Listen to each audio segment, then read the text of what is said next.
నేనేం చేయగలను? దానికి నువ్వు వినకూడదని నువ్వు డిసైడ్ అయితే నేనేం చేయగలను? నేనేం చేయలేదు. That's what I mean.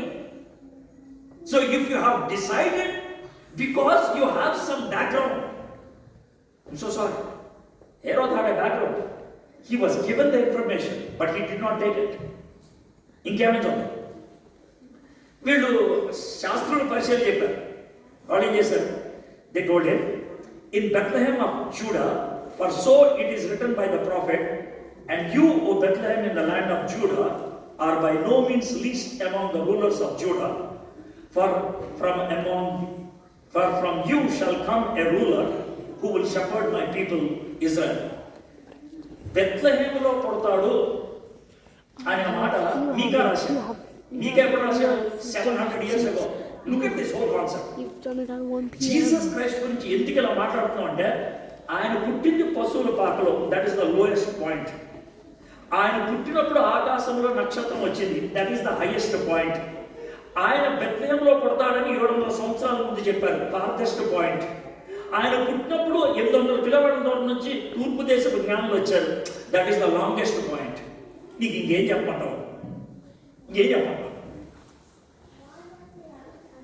గొర్రెల పశువుల పాక కంటే కిందకి వెళ్ళలేను, నక్షత్రాల కంటే పైకి వెళ్ళలేను, 700 సంవత్సరాల కంటే అంతకంటే వెనక్కి వెళ్ళలేను, 800 కిలోమీటర్ల కంటే ఇంకా బియాండ్ వెళ్ళలేను.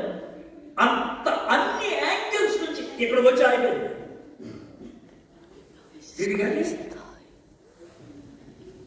ఆ పాయింట్ దగ్గరకు వచ్చి ఆగిపోయింది. What a great message.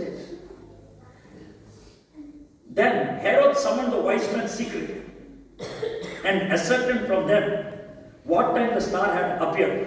And he sent them to Bethlehem, saying, go and search diligently for the child, and when you have found him, bring me word, and I too may come and worship him.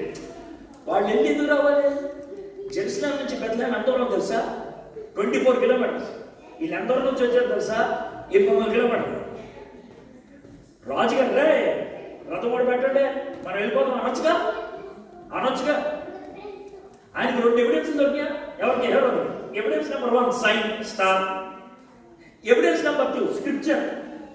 2 evidence దొరికినాయి. ఒకటి పైన evidence, ఒకటి పాత evidence. 2 evidence దొరికినాయి కదా. వెళ్ళిపోవచ్చు అంటే ఎందుకెళ్ళా? Egos. మాది కూడా రిలీజన్ అయితే మనం అర్థమైతే మీ లాంగ్వేజ్ మాట్లాడుతున్నాను నేను. చెప్పు.